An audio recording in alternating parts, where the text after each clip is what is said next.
Katherine Deves is not only the bravest woman, but the bravest politician in Australia as of today.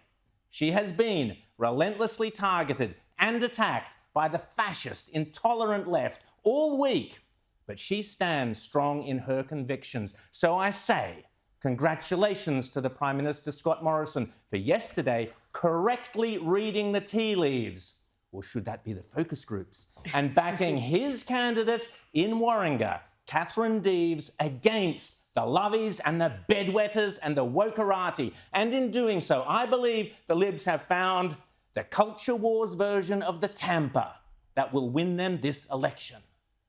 But let me tell you about Katherine. Katherine's raising 3 girls with her partner in Manly. Katherine went to university. She got herself a degree. She worked in the organic wine industry. Then she put herself through the Solicitors Administration Board course and got herself a law degree. And she wants to stand up and for the causes she believes strongly in. And principally, that what she has been talking about is this very sensitive, but an issue that I know is spoken about right across the community, of ensuring fairness in sport and standing up for women and girls in sport. Katherine Deves has been vilified and attacked all week. Her opponent in Warringah, Zali Steggall, has called for her to be disendorsed.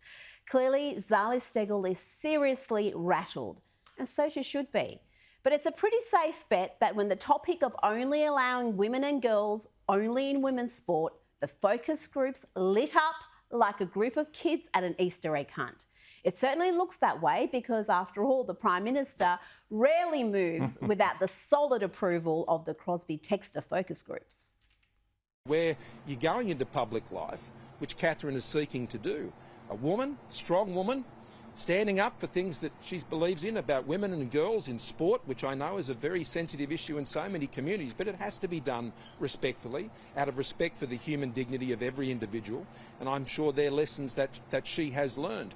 And so, yeah, no, I'm not joining that pile-on. Others may wish to, who fundamentally are seeking for her not to be there, I suspect because they don't like some of the things she's talking about when it comes to women and girls in sport.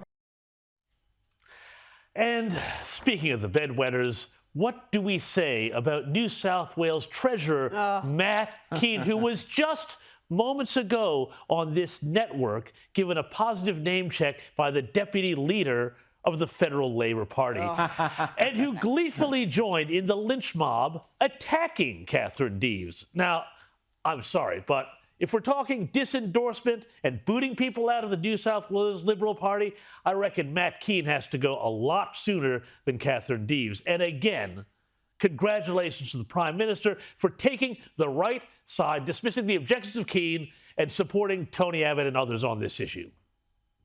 Now, I don't share Matt's view. I share Tony Abbott's view. I'm not joining that pile-on. Stop. Take a deep breath. I don't share Matt Kean's view, I share Tony Abbott's view. Yes, ladies and gentlemen, you saw it here first.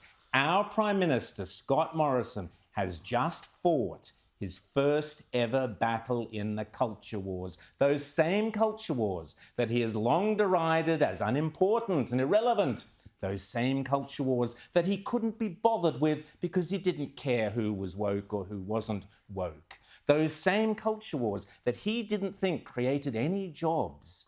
Those same culture wars that we here on Outsiders have been fighting on your behalf for over 5 years. Those same culture wars, Prime Minister, that can win you this election. I urge every viewer of Outsiders to spend their Easter lunch with the family and at every opportunity this week in the coffee shops and pubs of Australia talking about one thing: Katherine Deves and how to save women's sport in Australia. We are, after all, the home of some of the world's greatest female sports people. This is the topic the Libs can fight and win this election on. This is your Tampa moment, ScoMo. Grab it.